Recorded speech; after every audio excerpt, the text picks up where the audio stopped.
Hello everyone, Ron here from L.T.L Tutoring Central.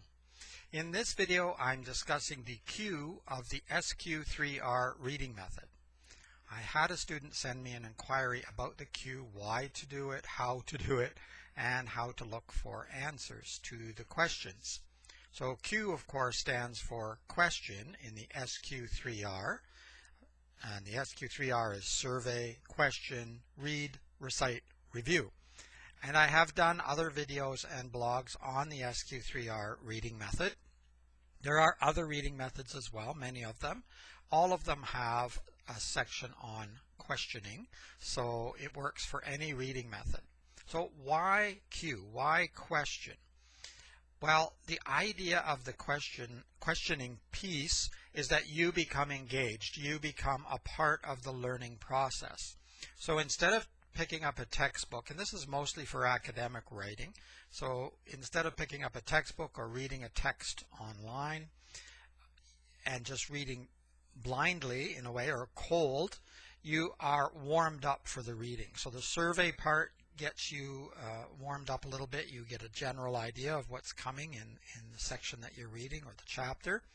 And then the question section is where you make up questions out of the headings and subheadings, and then when you start the read, which is the first R of the 3 R's, now you're reading line for line, paragraph by paragraph, and you're seeking answers to your questions. So you have a reason for reading beyond the general, I have to read this chapter, or my teacher told me to read this. You have a very specific actually series of reasons because you want to find the answers to your questions.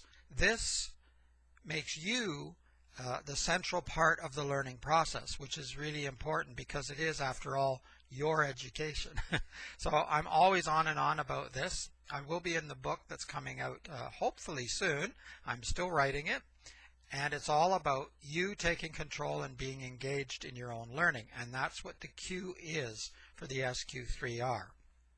Once you've made up your questions from the headings and subheadings, and some suggest creating questions from the topic sentences of paragraphs. That can work if you have longer paragraphs, some academic texts do, but if the material you're reading has a lot of short paragraphs, you don't want to create questions out of every topic sentence because you'll just end up making questions out of the entire text, which doesn't make sense. It's like highlighting everything. Now everything is the same again. It doesn't make any sense to do that. So make sure that you set up yourself some reasonable questions. You can also use questions that are already provided sometimes at the beginning of a unit or chapter, or at the end of a unit or chapter. There's sometimes questions there. And that's a great idea because teachers and professors often will draw their questions or very similar questions from those areas. And there's no need why they shouldn't, because a lot of students skip over them. They don't pay any attention to those. So they're there to help you. Why not use them? But you can create your own questions as well. Then when you're reading through more line for line now and looking for answers, you can jot down your answers, and this can create your notes, or part of your notes at least. So you have questions, now you have answers for each question.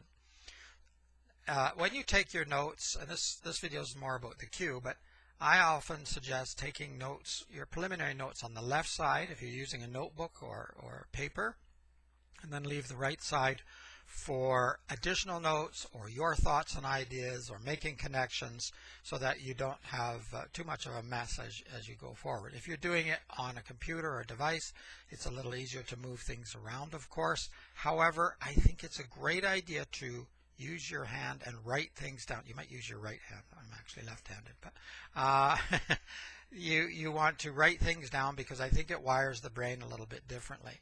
And it slows you down and it makes you think. And that's another purpose of the question, of the Q, is to slow you down and make you think about what you're reading. Often we can read an entire chapter, or even sometimes a whole book, and we're doing it to get done instead of comprehending the material and fully understanding what we're reading.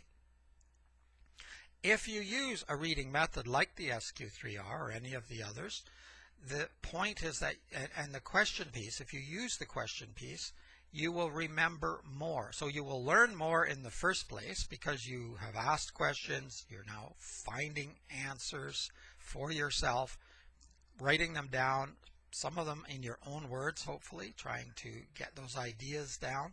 That will help you in tests and exams because you've already practiced writing answers. So even if you're typing during the exam, you still have already practiced writing the answers, so they're in your memory. So you will retain the information much longer. So that's the idea. You will gain more information in the first place, and then you will remember it much longer because of the extra effort that you put in. Does this take extra time? A lot of students are worried about that. Yes, in the beginning I think it might take a little bit of extra time. But in the long run, no, it actually should make the study time shorter because you are actively engaged, you're looking for answers to specific questions, either your own or ones that you've got from the text, or the teacher for that matter, and you are fully involved in the learning process. So later when you're preparing for tests or exams, you will not have to read all of the material again. You will not have to spend anywhere near the amount of time that you normally would. You certainly won't pull an all-nighter, which doesn't make any sense whatsoever. Watch some of my other videos on good study tips. So it will save you time and you will know more. It will work. You have to use it consistently. You don't use it for every single thing you read, but when you're reading academic texts and textbooks, I think it's a really good idea to use a reading method. If it's shorter material, you might use an abbreviated sort of reading method. I do that myself sometimes, but I still follow basically the same procedure. It's fine to read material over again. Some students read material over and over and over, and they believe this is the most effective method. I think it's good to read material over because you always see something different the second or third time around. However, by using the reading method the first time, I think that you will gain even more on your second read. You don't have to go through the same process because you've already done that. Now you're sort of reading in general and looking for things that maybe you missed or combining ideas that you didn't actually combine before. So it's still good to reread, but if you're just reading and rereading and rereading, it's similar to taking notes and then rewriting your notes and rewriting your notes. If you're not stopping and making sure that you understand what you're reading or what you're writing, it doesn't do you any good at all. The idea is to think. You really have to think in between all of these steps. And I always talk to myself about material that I'm reading, especially if it's difficult, and say, okay, what is going on here? So that can be helpful too. But you need that thinking piece. And the questioning or the Q of the SQ3R can help you get there. To look for answers, I don't have any magic pointers. I think there are some videos and people out there who say, oh, well, you look for this word or keywords. Well, there's not really keywords in the text. You still need to read the text. I don't like any shortcuts in that sense. The SQ3R is not a shortcut. It's a method. And I like study methods rather than shortcuts because shortcuts generally do exactly what they say. They cut off pieces, and that's not good. I'm not into amputation. So I want you to read through the text carefully and look for the answers. I think it's worthwhile doing. Yes, there's some material that might not be as important. You can read it more quickly, but nevertheless, I think it's important to go through the material. You don't know what's important and what's not until you've done it. So if you've asked how, then obviously when you're reading the text, and it's only that section because you've based it on the heading or the subheading, you're looking for the way in which they do something. If your question was when, then you're looking for a time frame or a time period. So that's what you would be taking your note on. There isn't any magic about it. It's just a matter now of reading through and looking for those answers. Don't forget to check out the other videos. There's other videos on the SQ3R reading method and other study tips and skills. You can find those in this channel. Don't forget to subscribe to the channel and click on the notification bell. That way you will receive notifications when there are new videos posted. And remember the read-along series that I'm doing to help with your listening and reading and writing and speaking skills. All sections are free except for the feedback on writing, if you want some feedback on your writing. but everything else is free, and you can jump in at any time. I'm doing the third, I believe it's the third, discussion or speaking video next week. But you can jump in on the first one or the second one, or come in on the one that we're doing right now and read the text and join in on the discussion. If you want to join in on the discussion, you need to register. That's the only piece. It's free, but you need to register so I can send you the invitation.